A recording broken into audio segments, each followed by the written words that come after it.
Hello and welcome back to another episode of Millennial Movie Club podcast.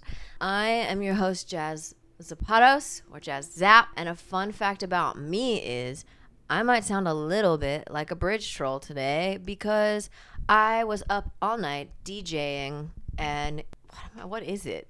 You tell me. It's like an emo event at a bar where like everybody who loves emo pop punk music comes out, and I play music for them that make us feel like as alive as we did in 2005. Name one song that you played. Dance Dance by Fall Out Boy. Okay. Yeah.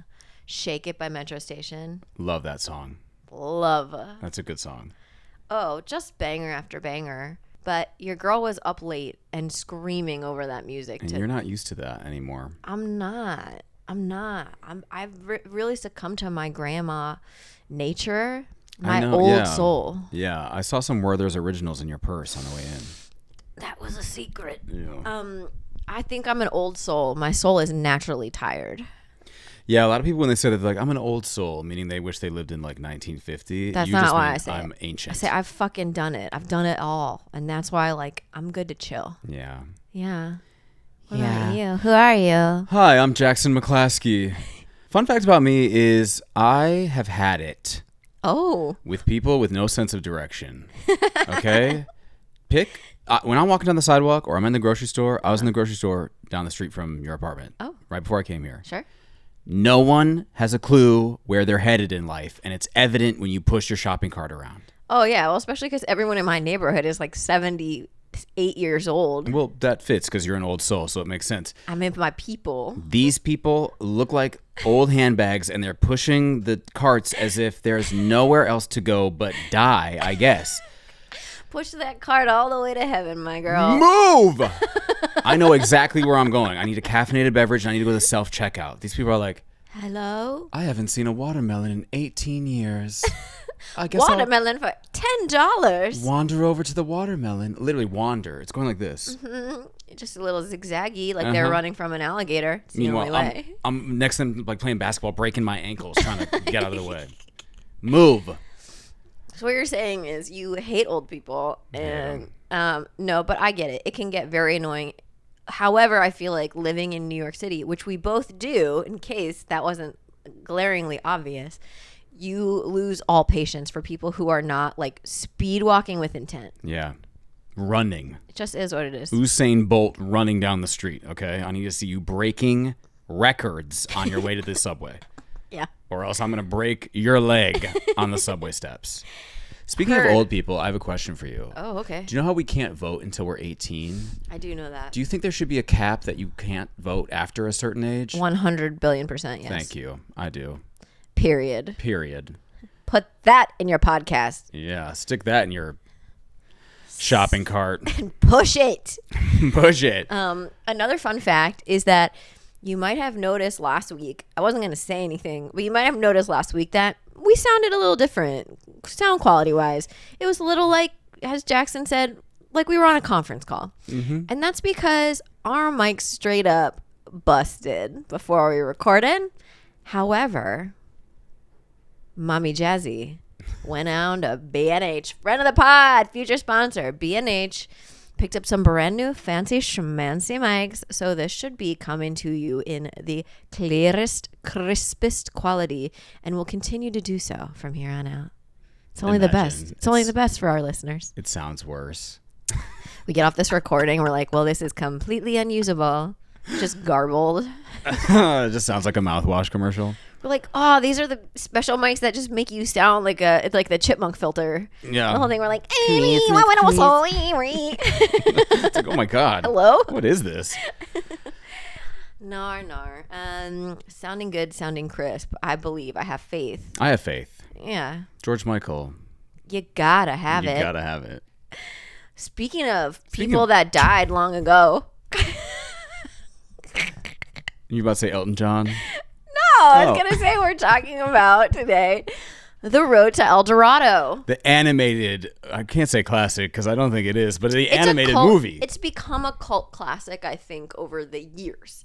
but I wouldn't call it just a straight up classic. No. I was going to say, I am familiar with this movie because my mom only really did like the Disney movies. We had all the VHSs, Yes, right? yes. My father had a speckling of random straight to fucking VHS. He's like, DreamWorks. what's in this bin at the Walmart? Truly. So I was at my dad's house. I was watching El Dorado, and I was watching Prince of Egypt, which is an amazing movie. Yes. That is a definitive classic. Yeah, because DreamWorks was in production for Prince of Egypt. That's why a lot of decisions about Road to El Dorado were made, because it was like coming right on the back. It's a children's movie. Is it though? Is it? Is this a children's movie? It's incredibly horny. It's so horny, and we will totally get into that. Shall we set the scene? Let's do it. Two con men get a hold of a map to the lost city of gold, El Dorado, after stowing away onto one of the ships of the Spanish explorer Cortez. Explorer. Yeah. Sure. That's one way to call it. The pair escapes and eventually do find the city. There, a priest proclaims them to be gods in a scheme to win control of the city for himself. Meanwhile, they meet a beautiful girl who helps them in their ruse. Meanwhile, there's a girl in it, if you care. Meanwhile, there's a totally stacked animated girl in it. She's thick. I mean, just levels. Oh, yeah. And this is a toned down version, by the way, of this movie. What do you mean? There's an X-rated one? Well, there's no doubt some fanfic. There's some fanfic out there without a doubt. Road to El Dorado was going to be a completely different movie. Initially, it was going to be more of like a drama with like a lot of like intense romantic sexual themes. And then once Prince of Egypt was coming along and they were like, okay, this is going to be epic. Let's just turn this into an adventure comedy. So initially, the creators of this movie, they get, the higher ups, they hand them this book, which is Hugh Thomas's book, Conquest, Montezuma, Cortez, and the Fall of Old Mexico. And he's like, make a movie about it. They devised a story treatment based on buddy comedy starring Bob Hope and Bing Crosby. They would do like series of movies where it'd be like road to this, road to that. Right. Family Guy famously spoofs them and does like road to this, like the same thing. Right. Yeah. So they wanted to sort of base it off of that. Chell was dressed even more suggestive. Like this was rewrites on her outfit. And they were going to originally make it PG-13. And then they didn't want to exclude the kiddies, so they toned it down. Yeah. But I'm like, what the heck did she used to look like? Also, why are you making an animated movie that's going to be PG-13? Do you know what I mean? Like, I know animation isn't just for children, but DreamWorks? Yeah, DreamWorks, Disney, like that's where you're making your money. Why would you want to be like, we're going to make a PG-13 buddy comedy animated movie with naked lady? Yeah. And like, what I appreciate about a lot of DreamWorks movies is like Shrek, for example. A lot of these movies, there are jokes for the adults. Yeah, oh yeah. For sure, that are going to go over kids' heads. This is right up in your face. Mm-hmm. There's no innuendo around this woman being this woman like, will also, we see naked boy butt. We see naked boy butt. When they get in the hot natural sauna together, they're butt naked. They are butt naked. Two men in a hot tub butt naked. And reviewers and watchers alike have some things to say about it. I'm sure. Just say that. But let's get into the cast and crew. Let's do it. This movie was directed by French animator Eric Bibo Bergenson. Oui, oui. Oui, oui, a Bibo. In fact, that little armadillo, yeah, his name is Bibo.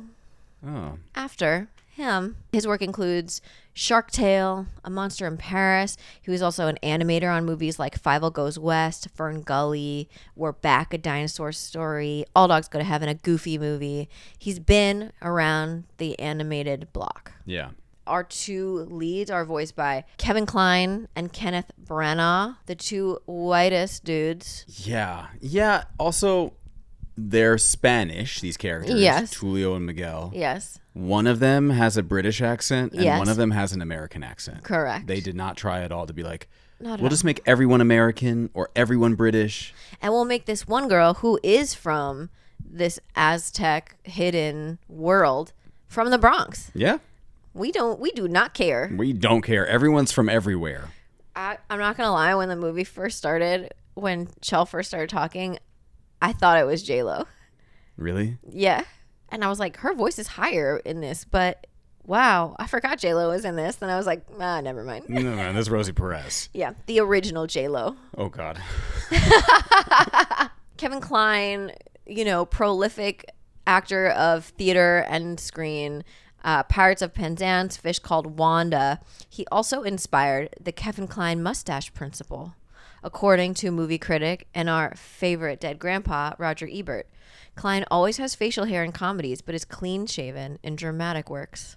Huh. He did have some facial hair in this one, so it must Animated have been a yeah. comedy. Yeah. Kenneth Branagh, also a very accomplished actor. The only thing I care about is that he was Professor Gilderoy Lockhart in Harry Potter. Here's some hot goss. Ready? Kenneth had been married to Emma Thompson. Right. Cheated on her, had a years-long affair with Helena Bonham Carter. Throwback to last week. He and his ex-wife Emma Thompson had appeared in separate films, but both in the Harry Potter series. They were both in the same film after their divorce, as well as his ex-girlfriend and mistress, Helena Bonham Carter, playing Bellatrix Lestrange. Oh. I mean, the most British love triangle of all time. Yeah. And then, of course, Rosie Perez playing Chell. We know her from White Man Can't Jump, Pineapple Express, The Flight Attendant. We know her because her voice is iconic, one of the most recognizable actor voices probably ever. Have you heard the Subway ads that are now like famous New Yorkers? And she has one. And Does she really? Yes. I haven't heard hers. The only person I hear is Kenan Thompson being like, "Hey, don't jump the turnstile. You better be surfing on the waves and not." Yeah. She was a Soul Train dancer in the 80s. Love that. Fun fact. Let's talk about these reviews, shall we? Yeah, I'd be interested to know. They're pretty mixed. Because this film, while it has become a cult classic later, absolutely bombed at the box office. Did not surpass the production budget. A literal failure. They did not make their money back on this film. Why did it take $95 million to make this movie? It also came out the same weekend as Erin Brockovich, so how are you going to compete? Oh, everybody was watching Erin Brockovich. Hell yeah, they were. Anyway, Bruce Newman of the San Jose News writes, DreamWorks has produced state-of-the-art computer animation, but forgotten the state of the heart. That I agree with. Yeah. Because this Prince of Egypt as well, you can start to see that we start to meld hand-drawn animation with computer animation. Yes. A lot of the sequences that take place on water, you can tell that it's computer generated, right? Yep. Same thing with Prince of Egypt when they split the water. So was it that expensive to do? Or maybe because it's so new, computer generating like that.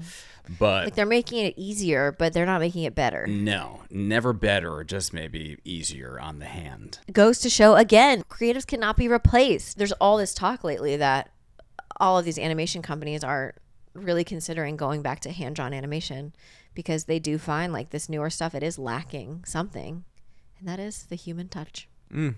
Roger Ebert, however, he did not mind it at all. Shocking. Because he can be scathing. He gave this 3 out of 4 stars. Oh, what'd he say? This guy said, freed of a towering central figure like Pocahontas or Tarzan, the road to El Dorado is liberated for goofiness. There are no serious themes lurking about or uplifting lessons to learn. Just a couple of con men in over their heads, their gal pal, and a horse that some of the time is smarter than the other 3 put together. This is not a landmark in the history of feature animation, but it's bright and has good energy and the kinds of witty asides that entertain the adults in between the margins of the stuff for the kids. Sounded like he was phoning it in that day. Or he didn't really watch it. I don't think he saw it. Yeah. They slipped me $500 under the table, and I loved it. They spent $95 million because of me. They needed a good review desperately. Took a stroll into Letterboxd. And I will say the theme of these reviews were so similar. Chell was my sexual awakening. Or, once again, fellas, it is gay. I mean, gay. I was like, I don't want to be so repetitive to last week, but denial is a river in Egypt. Your husband is gay. Yeah. Crimson writes, bisexual polyamory, but make it racist. Well, yeah, we'll get into the colonization. It's very bisexual. It's super bisexual. These are two men who love each other. Deeply love each other, travel the world together. Literally con people. Like, they love each other. They love the game. And unfortunately, a totally hot stacked lady comes in and drives a wedge right through these two lovers. Yeah. Oh, it's real. The internet tries sometimes to make things out of something that maybe isn't there. Yeah. They're like, Air Bud. Fellas, it is gay. And we're like, all right, that's a bit of a stretch. But there is 2 weeks in a row, they're right on the nose. No reach. There is no reach. Except the reach they're giving each other. Reach around. Gold. Let's get into this plot, ladies and gentlemen. Let's talk about this plot. Let's plot it out. Well, we open the movie and Elton John is screaming at us. That sets the tone. Good God. This does feel like not a Disney movie musical where all the characters sing, but it's one of those movie musicals where Elton John is singing or Phil Collins is singing, right? The whole time, yeah. We have this brand of like, technically it's a musical because there's music in it, but it's from some aging rock star who now is doing children's movies. And can phone it in. Or some of like Tarzan, fire Phil Collins soundtrack. That's amazing. Left nothing on the table. Elton John in Lion King, amazing. Yes, Elton John and Tim Rice brought back together. I feel like they had just finished writing Aida, the Broadway musical, which is a stunningly beautiful musical. And they were like, I guess we have to write 10 songs for Road to El Dorado. Did Tim Rice work on this too? Oh, I thought it was just Elton. Yeah, no, it was them together. Just Elton. It does. It feels like Elton really took the reins on this one. He went a little full diva. No, it was, you know what it was?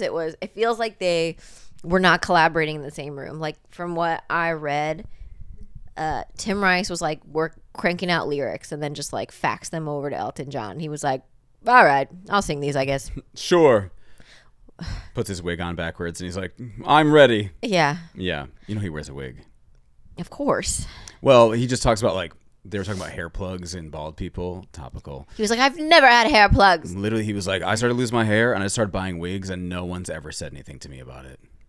Love that. No one's going to say shit to you. You're Elton fucking John. I meet him. I'll say something. I'll pull it off. Pull it off and put it on. I'll snatch that wig clean off and I'll be like, wear it. I'll put it on and be like, I'm a rocket man.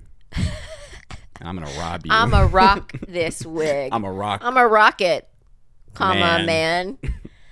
Oh, that's good. Yeah, it's so funny because you see the names that are on this soundtrack and you're like, oh, it's about to go off. And sometimes it does. Some songs, sleepy snooze fest. Yeah.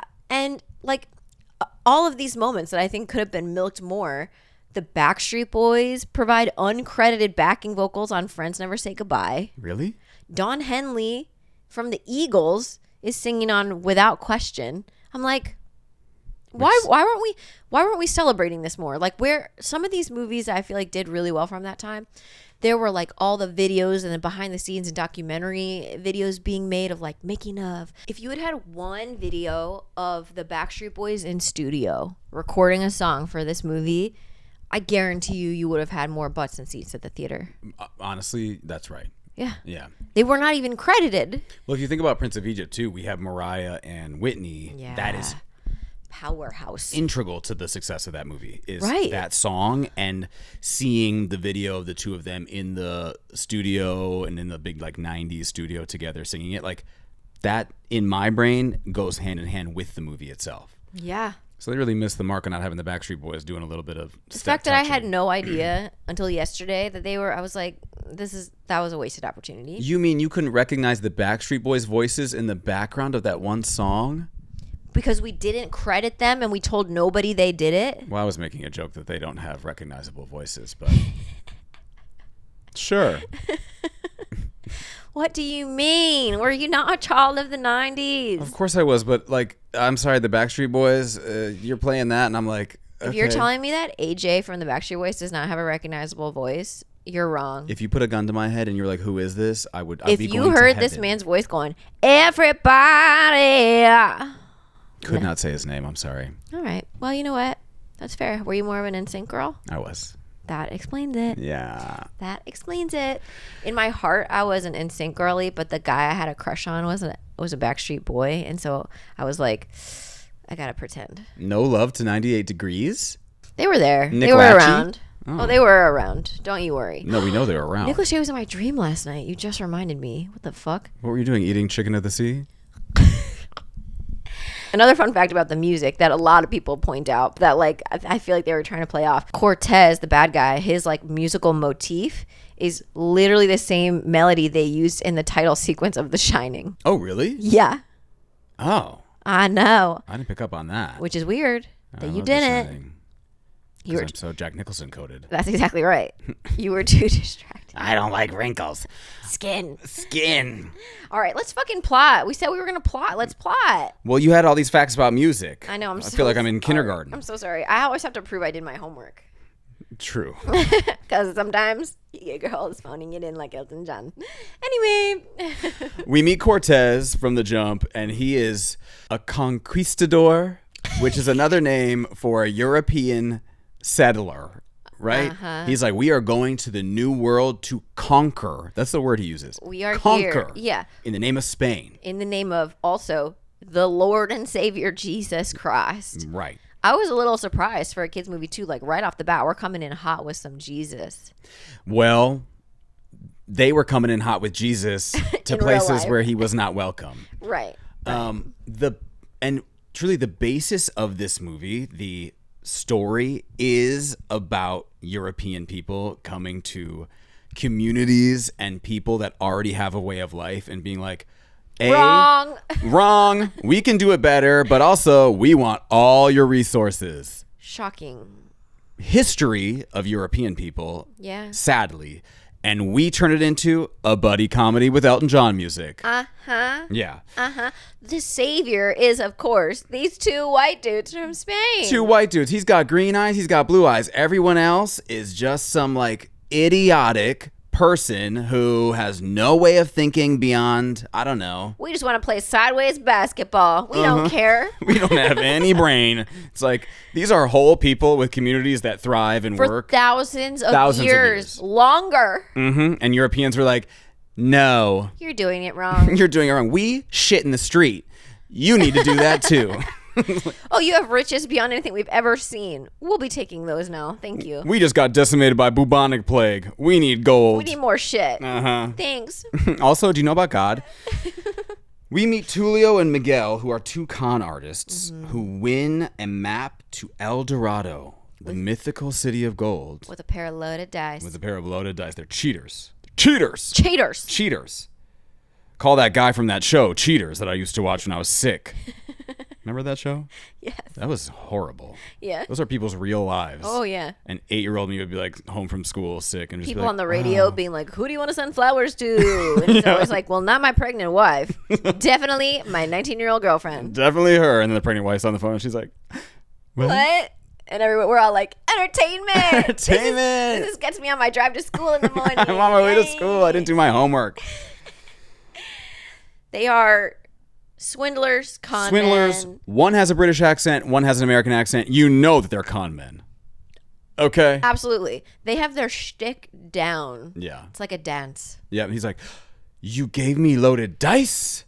He's like, oh, and then they start fighting and quarreling. They're trying to, the sexual tension between them is palpable. Like the chemistry. I don't know if you know this, but when you were a young man and you would just wrestle with your other male friends, but really you just wanted to put your hands all over them and just like rub genitals. Can I tell you a cute story? I saw two of the broiest like teenage boys on the train yesterday. Like these tough dudes. What were they doing? One turns to the other and he goes, yo, dude. He goes, bro, like, I could have asked some other people to come hang out today, but I was like, nah. The other dude goes, yeah, man, no, this is better. Like, so funny. Like, I know I'm, like, grown, but, like, with you, I feel young. Kiss! And I was like, ah! Kiss. Romance. Kiss. Romance. God, if men just were, like, emotionally available enough to just say how you feel. Just say what you mean, my dude. Just be like, bro, I wanted to look into your eyes today. I was waiting for them to break. You make me feel so young. You You make me feel I want your dick in my mouth. Yeah, Hey! just like Frank used to say.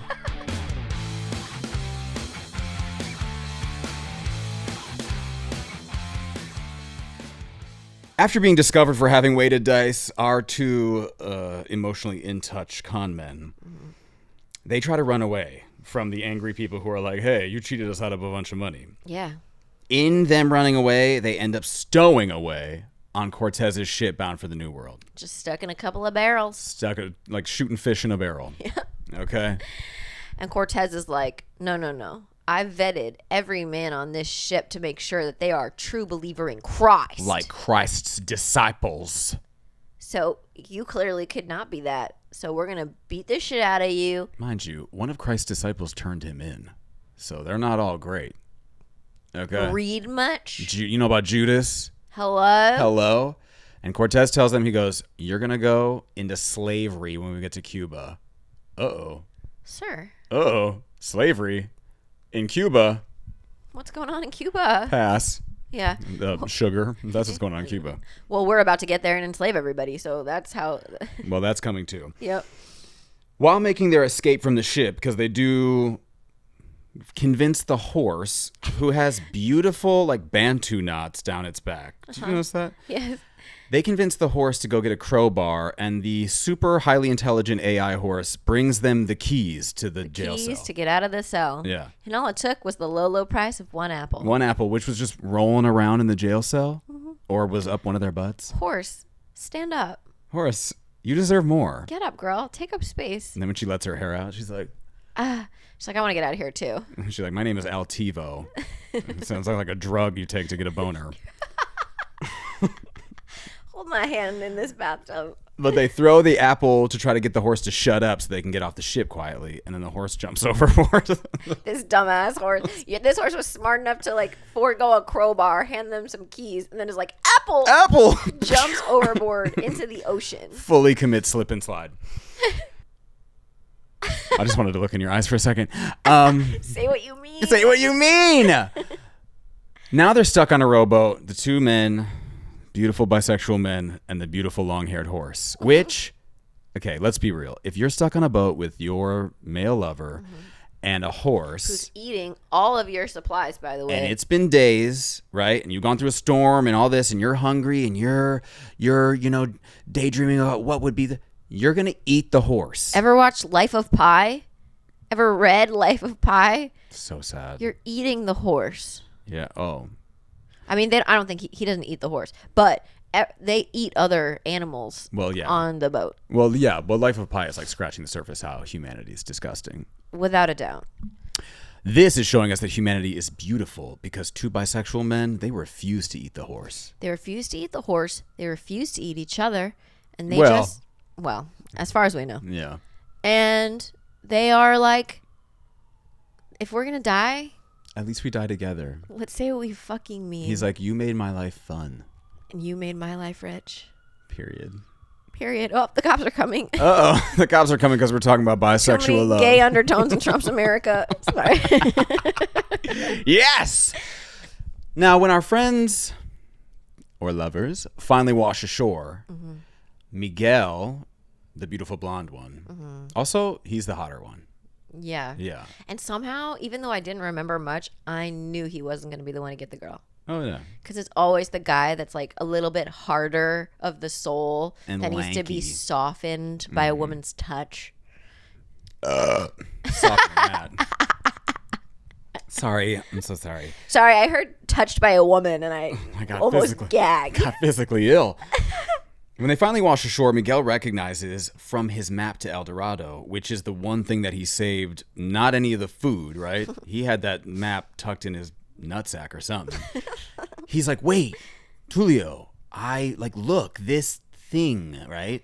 This little rock that looks like a parrot. Yeah. This must be it. This would be it. And I'd be like, dude, get your ass back in this boat. Like, you're suffering grand delusion. You're delusions of grandeur. But I mean, what really are their options? Like, at least check it out or go die at sea. Here's an option. Eat the horse. Start a fire now that we're on land and eat Make Altivo. a little bonfire. Okay. Spit roast some horse. period, and start with the wiener because you guys are gay.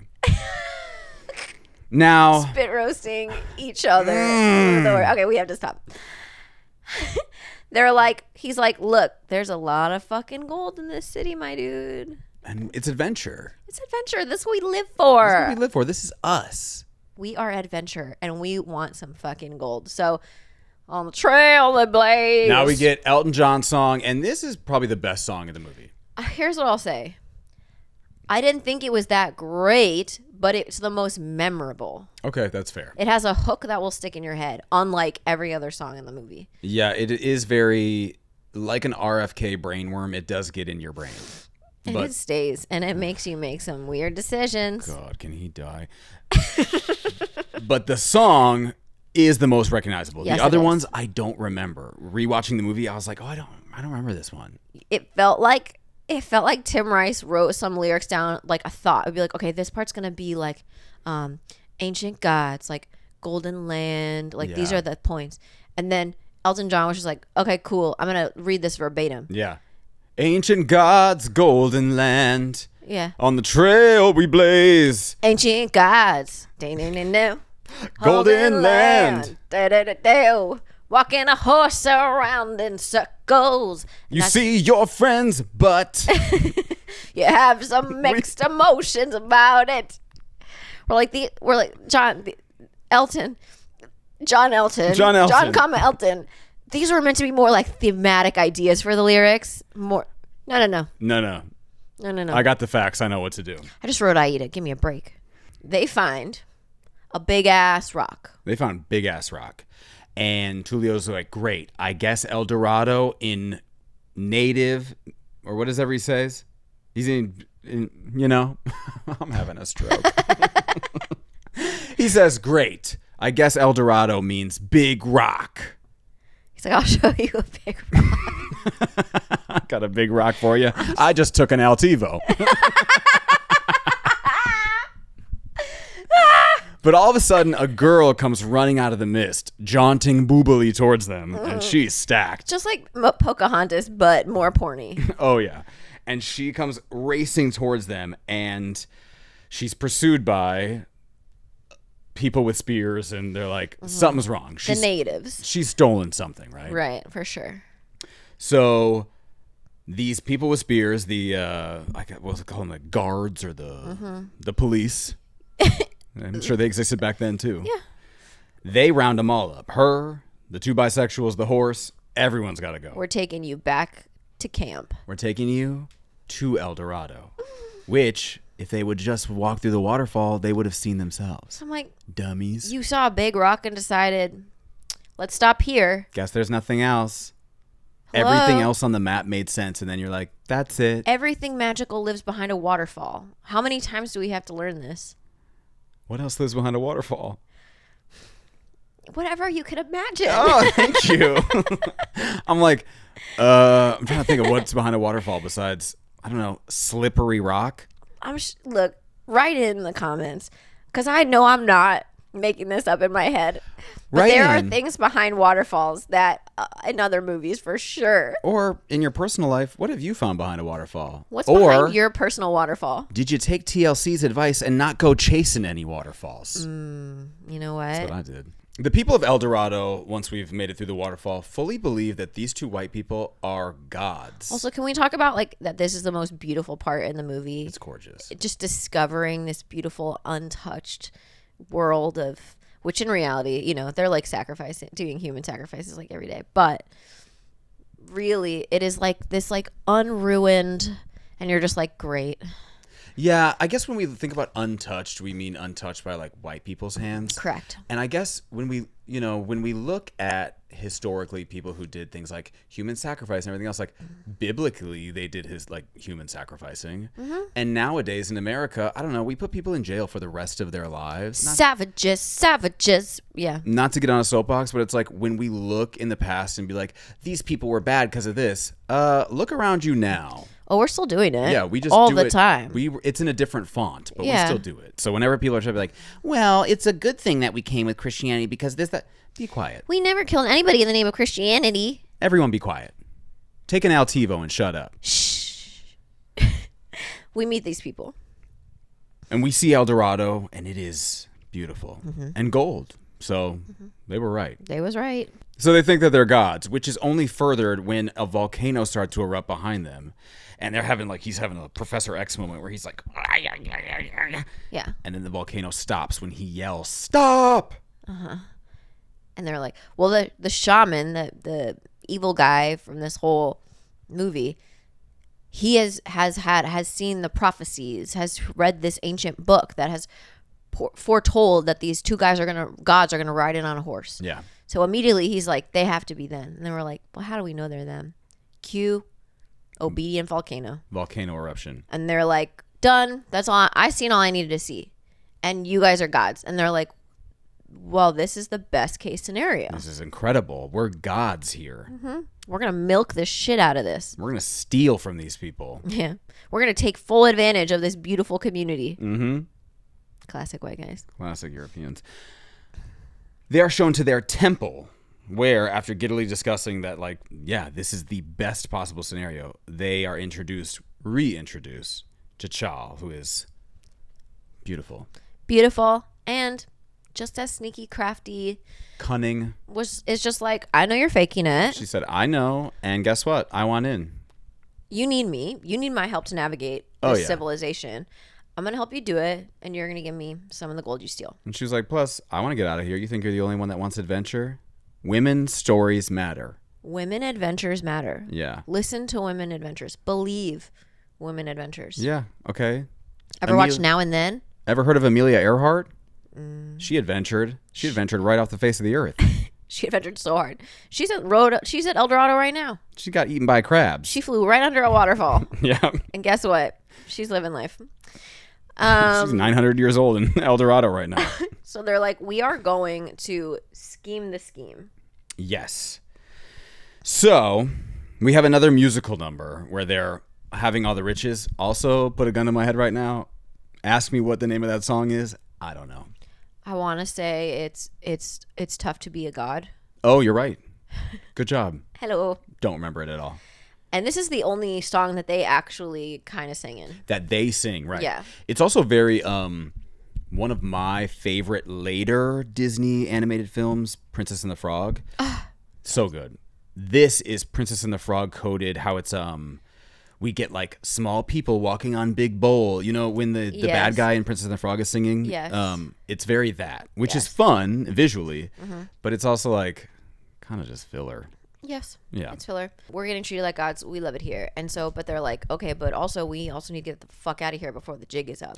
Right. The high priestess is like, look, the gods are here. Do you know what we're about to do? Human sacrifice. But Tulio and Miguel step in and they're like, no. Don't do that. The sun isn't right. We can't do that. Yeah, the stars are misshapen. And the priest is like, oh my God, everything I've ever known. What if it's wrong? Mm-hmm. I'm starting to question myself. Starting to question myself. It's called gaslighting. Oh. Yeah. Come on, therapy talk. Big way. All right. So he's like, you know what? We are going to give them a gift. We're going to give them the gift of gold. And like, where do you want it? And they're like, Tuchibalba. And they're like, yes. Yeah, they start throwing that shit into the big watering hole that's behind the temple. Just like, right off a cliff. Right off a cliff. All our fucking gold. Watching it just sail into the water. It's a giant toilet is what it is. Swirling permanently. And they go, actually, no.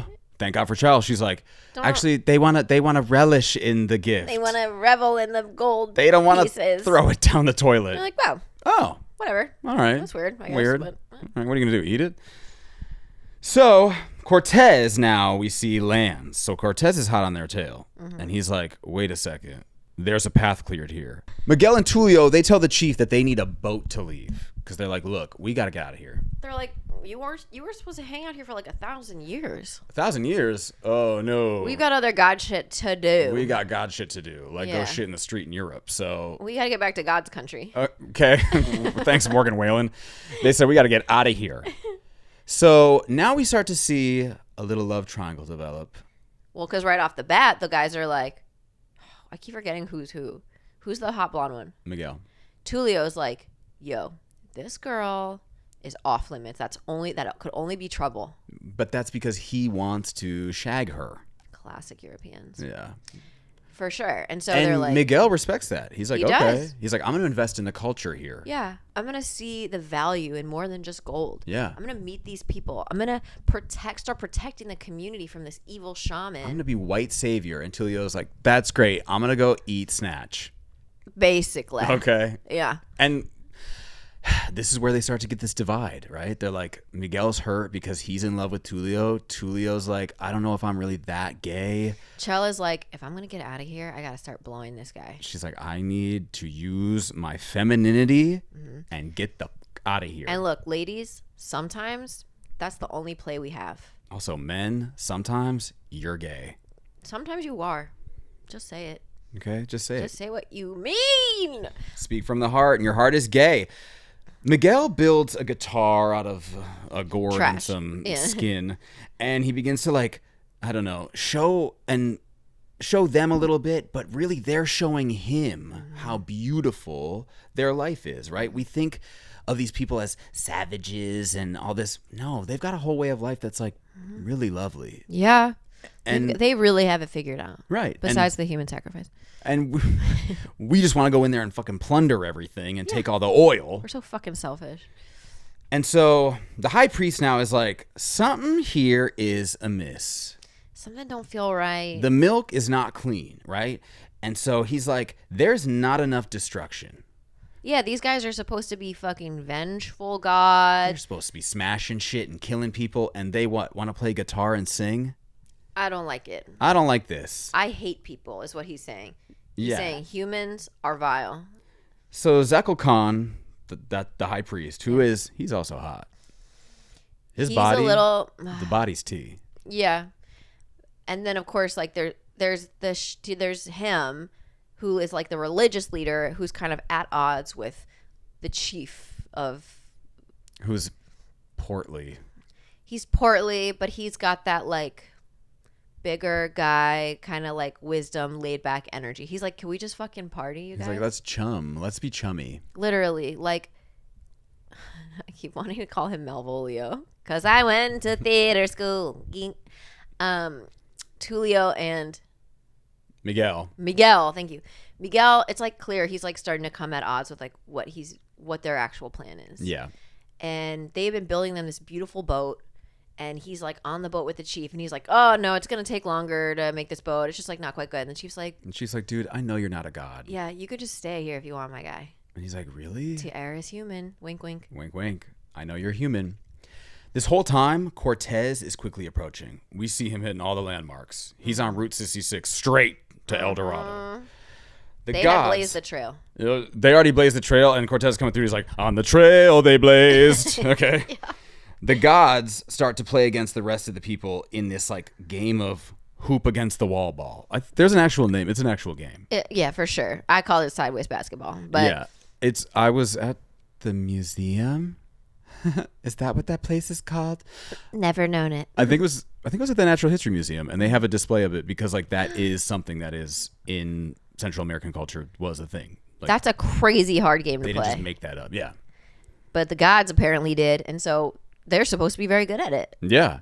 And they're not. They're two twinkie bisexuals against these totally jacked, native inhabitants of this place. Mm-hmm. They're bouncing that ball all over the place, and they're like, we can't do this. It's like Ryan Reynolds trying to play against a soccer team he bought. It's like, what are we doing here? What are you doing?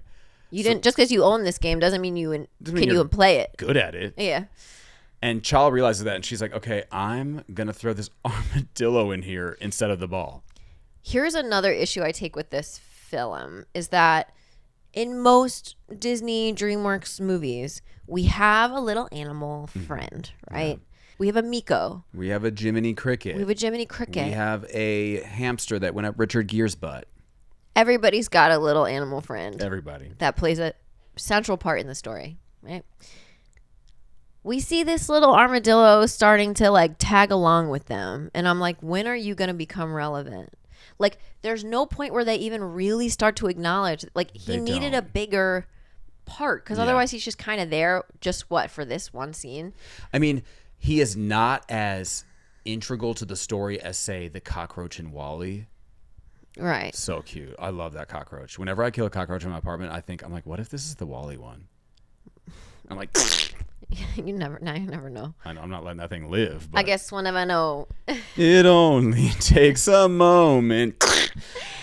But finally, we see that the armadillo does serve a purpose, and it's to get them to cheat at this game. Yeah.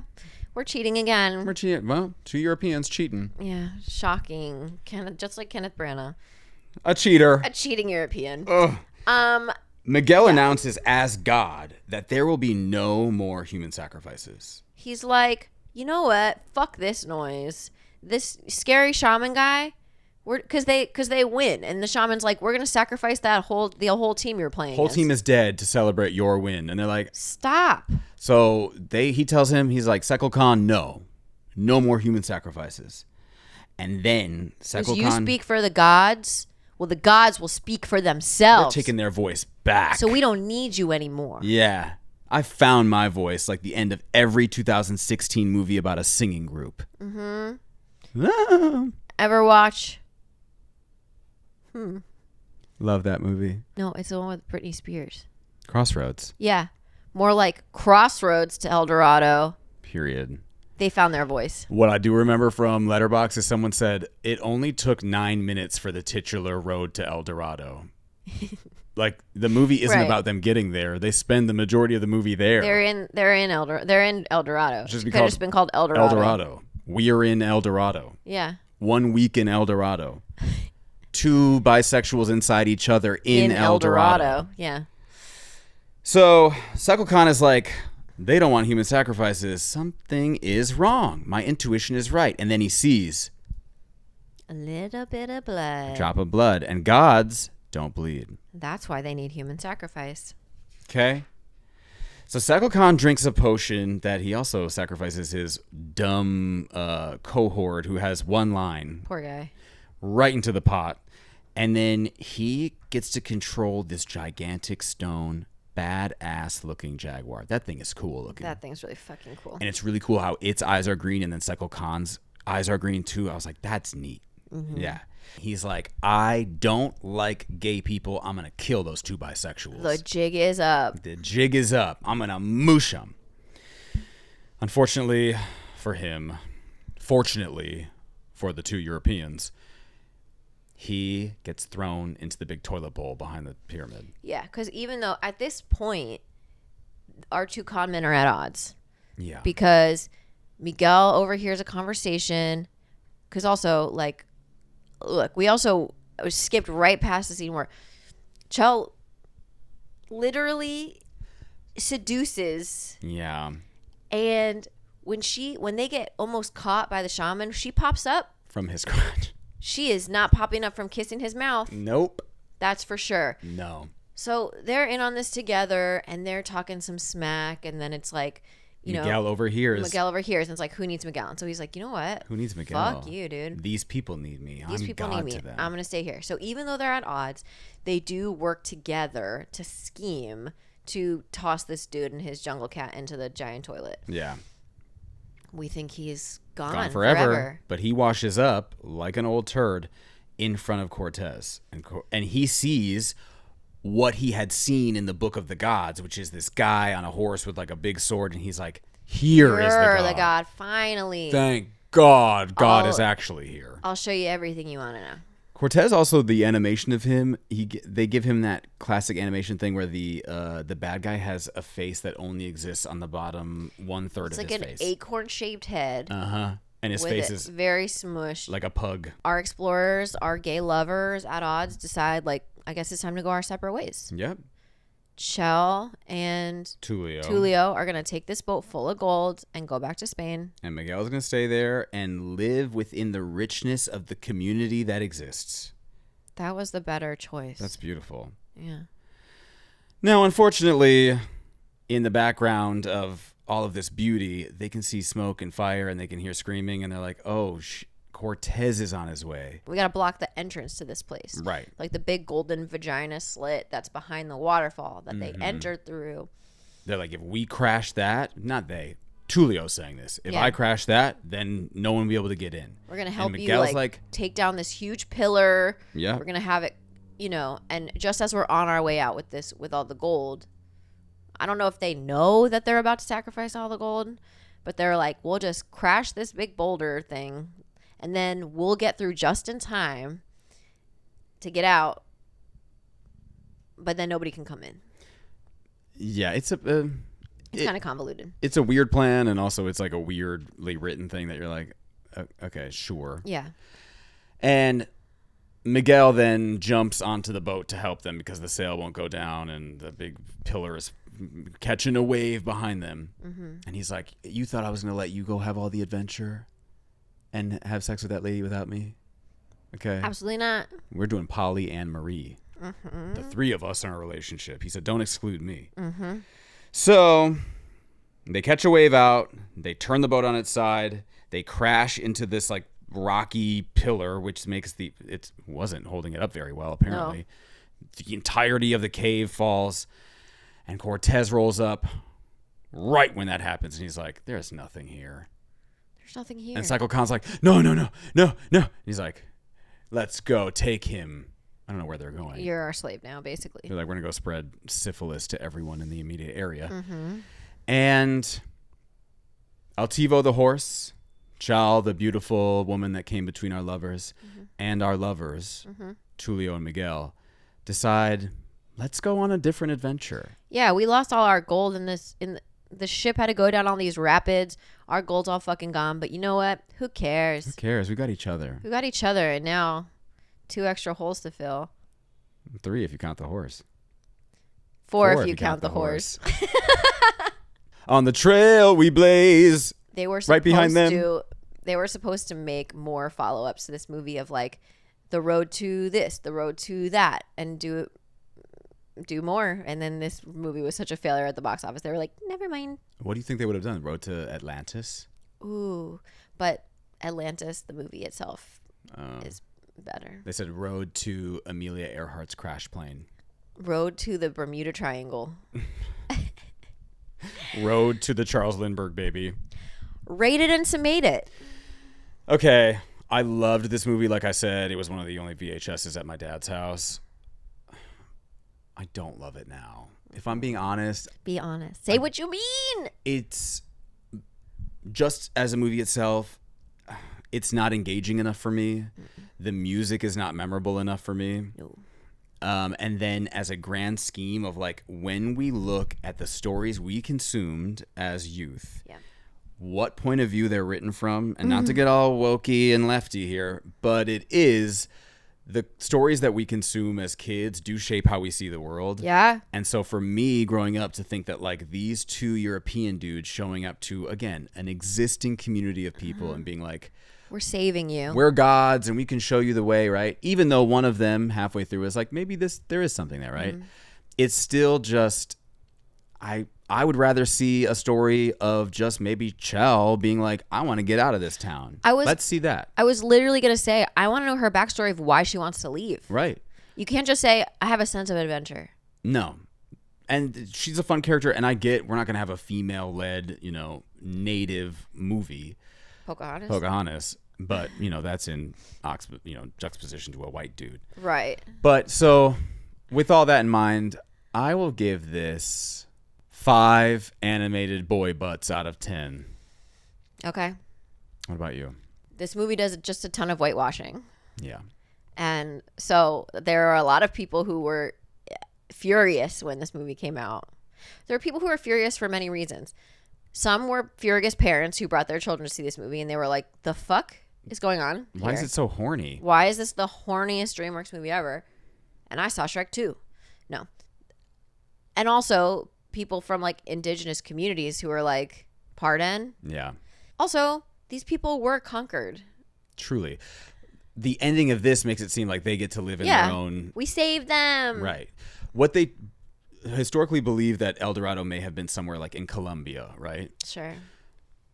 Does not negate the fact that like all sorts of Central Americans were colonized by the Spanish. All sorts of Native Americans here colonized by, the British and all this. It doesn't feel great to rewatch. No. Yeah. I don't think it has. Clearly, it wasn't good then. We just were too young to realize it. And now we realize it was never that good. Yeah. I wanted it to be better because I feel like there's like I wanted it to be at the level just because of like the richness of the culture and the history. I wanted it to be at the level of Emperor's New Groove or something. Sure. Yeah. It just didn't reach where it needed to reach. So I'm going to give this film 3 sideways baskets out of 10. Both of our cameras died. In summation, this is how we're wrapping up this episode. Thank you so much for watching. Please go subscribe wherever you listen, comment, leave reviews, follow us on social. Fuck you. These things do make a huge difference. Such a difference. Thank you all so much for listening. Truly, we've gotten some really lovely feedback from people who are really enjoying it.